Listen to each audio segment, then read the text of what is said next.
Good day, I'm Theodore Henry, and this is your JIS News for Thursday, September 5. A state of public emergency, SOE, is now in effect for the entire parishes of Clarendon and St. Catherine. A SOE gives the Joint Security Forces extraordinary powers to stop, search, and detain.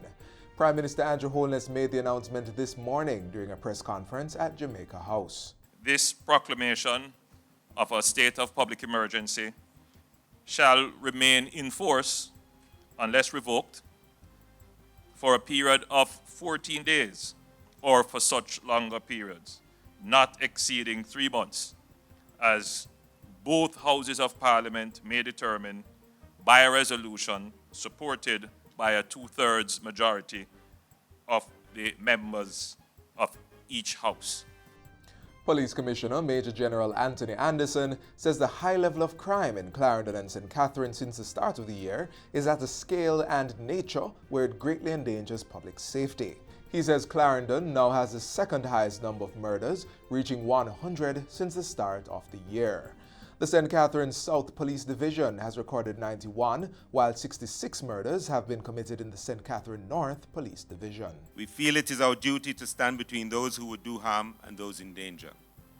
Our objectives, therefore, are to establish and maintain a period of low violent crime in the volatile communities within these parishes, to curtail the free movement of criminal gangs and weapons and deny them the opportunity to commit violent crimes, to disrupt criminal enterprise and to provide the opportunity for greater investigative focus on perpetrators of violent crimes and their facilitators.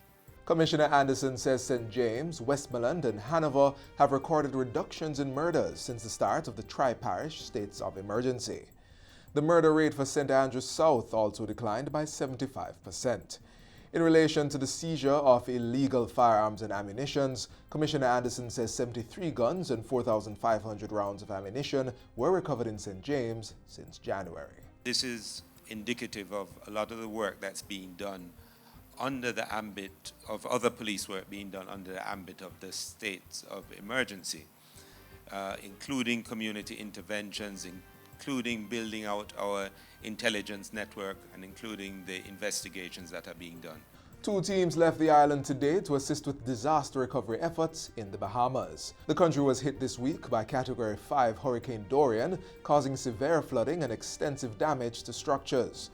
Prime Minister Andrew Holness says an advance team as well as a full disaster response team were deployed for a month. That is the team that we had sent to Dominica, and they are a very well trained, very well experienced disaster assistance and recovery team.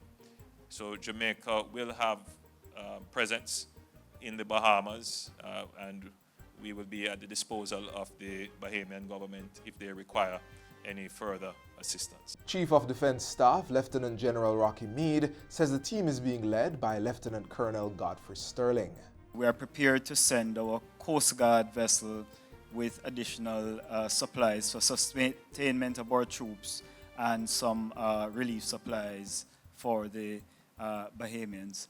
And once we get there, we will get into details of what we'll do. But certainly some of the immediate things would be to help in setting up temporary bases for not just us, but the Bahamian Coast Guard to function from, to assist in additional rescues, to assist in recovery, to help with route clearances, to help with logistics arrangements, including movement and distribution of supplies.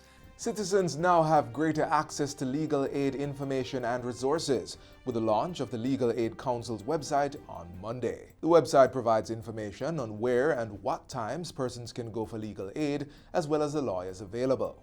The schedule of the Mobile Justice Unit is also available on the site, and persons can make requests for the unit to visit their communities.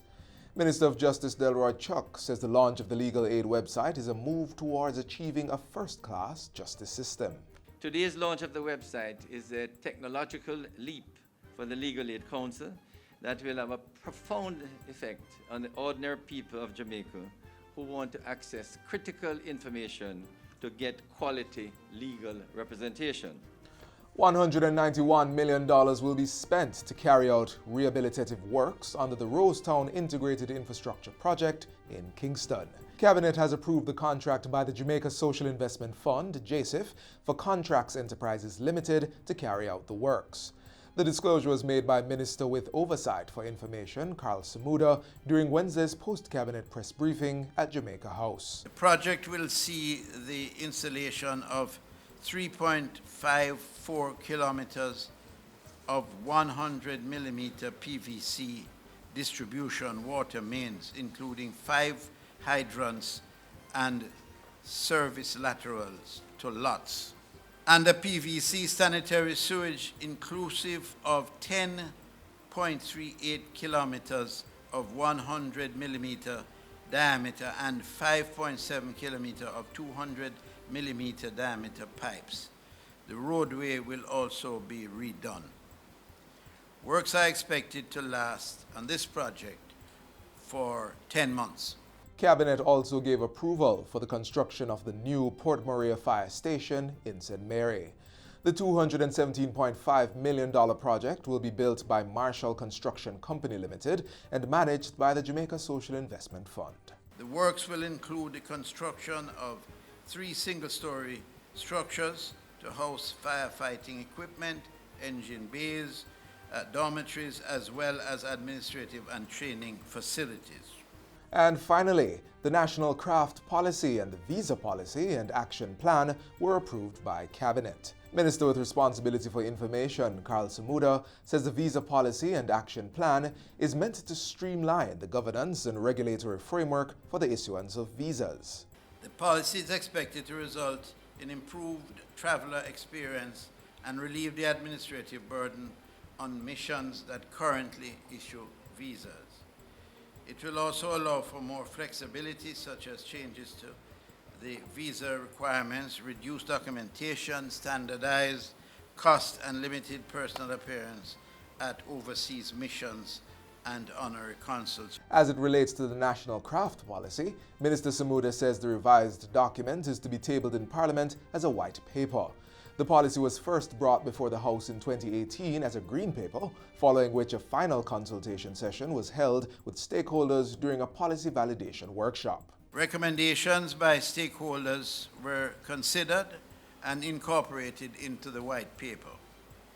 The modifications focused on strengthening some of the objectives and strategies to ensure clear alignment with the policy issues.